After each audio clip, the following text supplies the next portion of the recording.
sommes dans nos Cévennes méridionales, les derniers contreforts du Massif central, dans un jardin que j'ai commencé à faire il y a une quinzaine d'années, alors que la mère de mon épouse, que j'appelais Mamie Rose, elle s'appelait Rose, était déjà dans l'âge.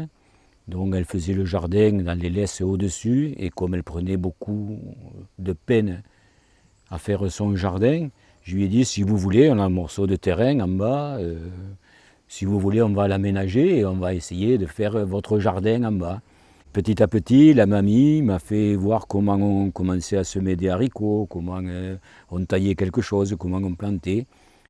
Alors les techniques, c'est que tout est semé dans la maternité. Voilà, il n'y a aucune plante achetée.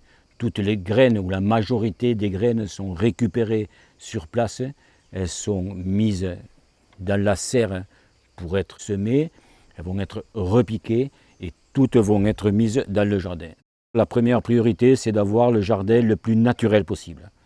D'avoir aucun produit chimique de synthèse, ni sur la terre, ni dans la terre, ni sur les plantes.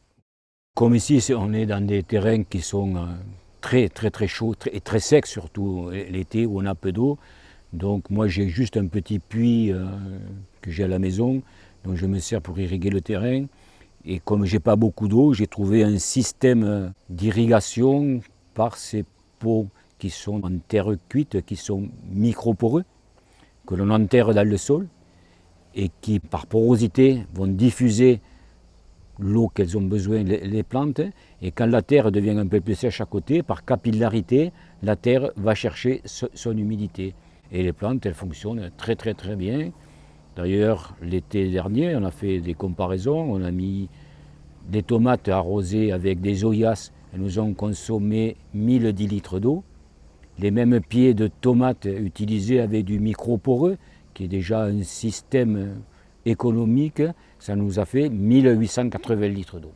Il y a une économie qui est quand même importante dessus, et les plantes ont évolué de façon parfaite dans les deux cas. Pour qu'on puisse avoir des plantes qui évoluent le plus naturellement possible, j'utilise des fertilisants. Donc il y a des fertilisants avec des activateurs racinaires, et les autres intrants, ce sont des produits, ce sont des organominéraux ou des organos tout à fait naturels. Je ne mets pas de soufre directement sur les plantes, parce qu'avec la chaleur, il y a des risques de brûlure sur les feuilles, dont le soufre est mis indirectement dans des petits récipients. Là, j'ai mis des tuiles. On va mettre du soufre micronisé dessus, et par effet de chaleur, il va vaporiser. Les plantes ne vont prendre que ce qu'elles ont besoin, sans être stressées par le soufre qu'on va leur mettre dessus.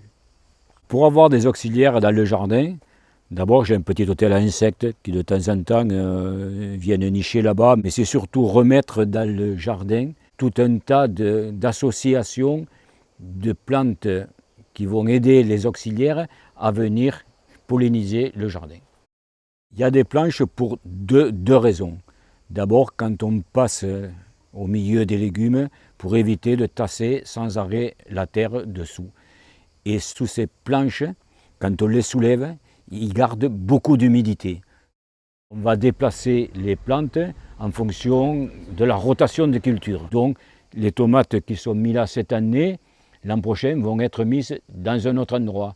Et puis, comme elles auront épuisé une partie de leurs intrants dedans, on va mettre d'autres plantes qui vont être moins épuisantes. On va faire une analyse de terre pour regarder juste les intrants qu'il faut adapter pour pas que les plantes n'aient trop d'intrants ou trop peu. L'ensemble de la parcelle fait à peu près 350 mètres carrés. Mais sur le pourtour, il y a des arbres, il y a des serres, il y a des trucs. Le potager lui-même fait environ 100 mètres carrés. Et avec 100 mètres carrés, on produit pratiquement tous les légumes pour nourrir une famille pour toute l'année. Mon expérience que j'ai, ma modeste expérience, j'essaye de la partager avec le plus grand nombre de gens possible. Là, je fais des visites du jardin tous les mardis, juillet et août, donc pour expliquer ce que je fais dans le jardin, pas ce qu'il faut faire, mais ce que je fais, ce que ça donne. Et puis aussi, j'ai un partenariat avec les écoles de la commune, où j'ai une soixantaine de petits, petits-enfants où je leur explique les balbutiements du jardinage. Et donc les gamins sont enchantés, ravis quand ils viennent jardiner avec Jeannot.